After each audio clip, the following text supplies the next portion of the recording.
John Cena shocked the world by turning heel on WWE Champion Cody Rhodes at the 2025 Elimination Chamber event after more than 20 years of being a staunch good guy. But should we all have seen it coming? In hindsight, there were some definite signs. The biggest flashing warning light that something was a little off with Cena came exactly 4 weeks before he clobbered Cody with that special Rolex and drew blood. Big Match John had just lost his biggest match in some time, the 2025 Royal Rumble, after getting to the final two with Jey Uso.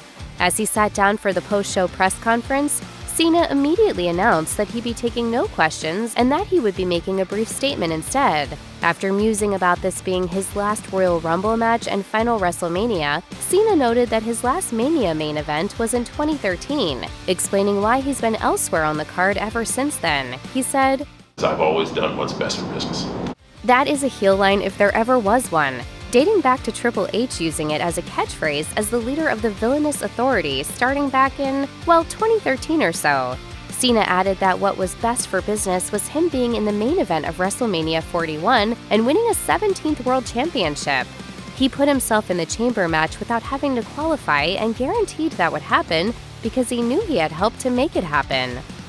A consistent element of Cena's babyface character over the years has been that he didn't take shortcuts to win, or at least he always said he didn't. So the Elimination Chamber match should have at least given fans at least some reason to think a shift had happened. First, as noted, Cena simply entered himself into the match without having to earn his way in. And second, he took advantage of a lucky break to snag the victory. After an already eliminated Seth Rollins hit CM Punk with a stomp on the outside, Cena, without any hesitation whatsoever, slapped him what may have been the most brutal-looking STF of his career. It looked more like a full-on chokehold. That move put Punk out and won the match for Cena, who went back to being all smiles, but had already shown his new true colors by picking up the scraps after the stomp. Let's set aside whether babyface Cena ever actually took any easy outs in his full-time career, because he absolutely did. But it was against the general idea of his character nonetheless. Also, it's worth mentioning that when he made his entrance for the match, Cena didn't say what he usually says to the cameraman Stu. While he typically tells Stu, "Let's go to work," this time he said, "Let's pave the way to the dance." No mention of work.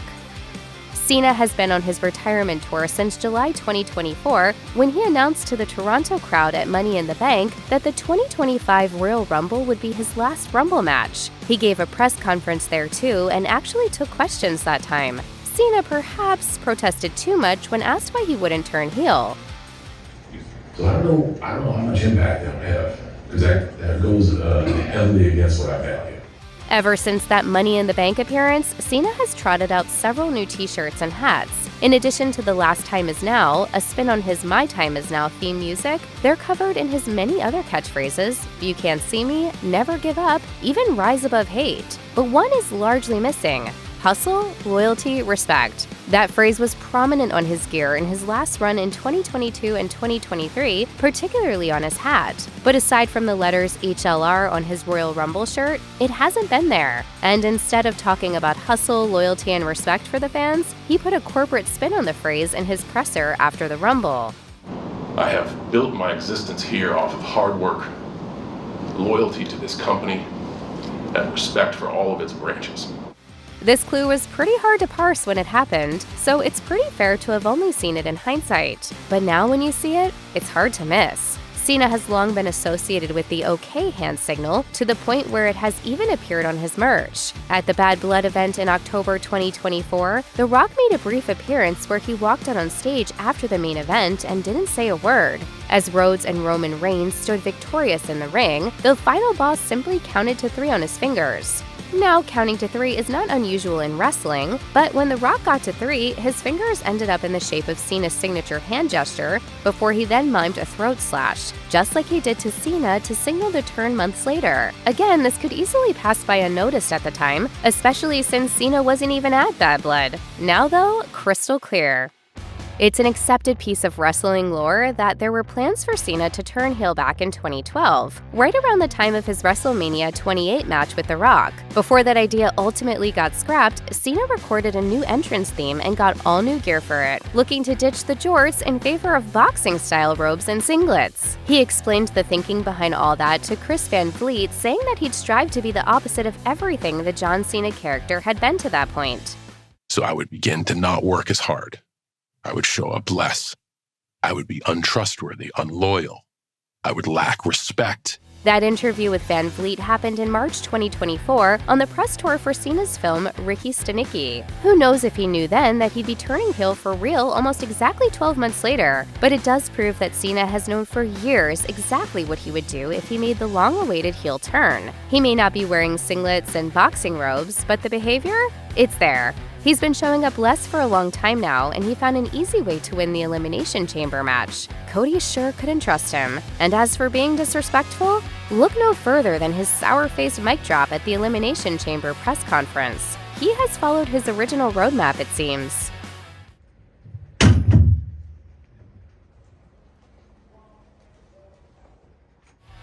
In 2022, Cena set a Guinness World Record for having made the most Make-A-Wish visits of anyone ever, at a whopping 650 wishes granted. Just to give an idea of how many that really is, no one else at the time had even done half as many. While a few had granted 200-plus wishes, no other person had gone over 300. To put it lightly, Make-A-Wish is clearly very important to Cena. I see the direct effect that it has on people, and it's fantastic. In that same 2024 interview with Chris Van Vliet, he cited the charity, along with selling far less merchandise, as key reasons why the planned 2012 heel turn never happened.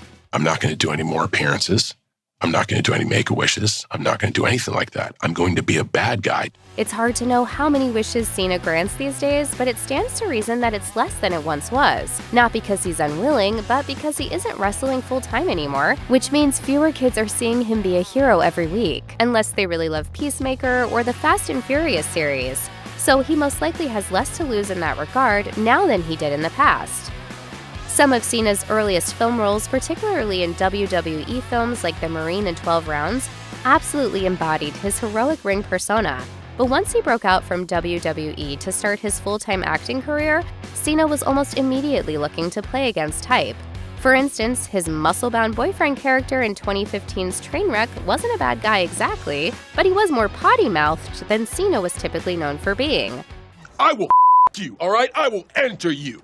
Some of Cena's on-screen characters got harder edged from there. That same year, he played a tattooed drug dealer in Sisters, and by 2021, he was the full-on villain in F9, The Fast Saga. The brother you're looking for is from an old life. He's long gone. And though he eventually got a more sympathetic TV show of his own, Cena's murderous anti-hero Peacemaker betrays the team in the Suicide Squad, an actual heel turn. Sure, he has played plenty of takes on his straight-laced wrestling hero too, and his Fast and Furious character turned face pretty quickly, but Cena has proved he has no problem being the bad guy in his movies. Few wrestling feuds have been as genuinely heated as the one between The Rock and Cena in the build to WrestleMania 28 and 2012.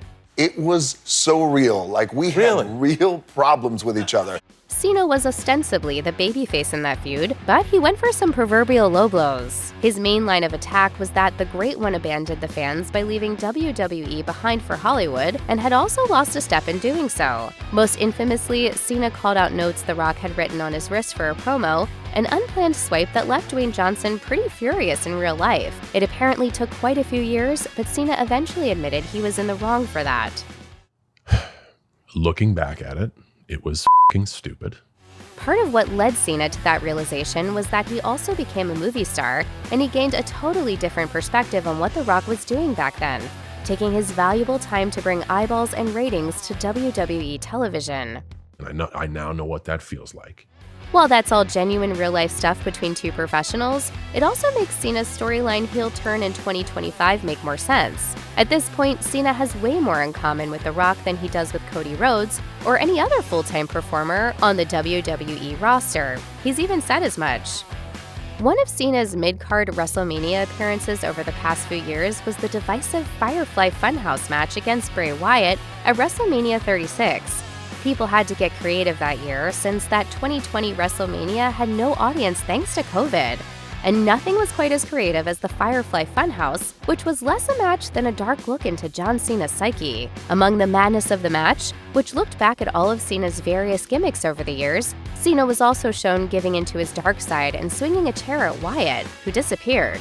Cena was then shown making an entrance in an NWO shirt and playing the WCW Championship belt like a guitar. This was clearly a reference to Hulk Hogan, another seemingly permanent babyface superstar who shocked everyone by turning heel in 1996. Cena is finally shown ruthlessly and aggressively beating down Wyatt.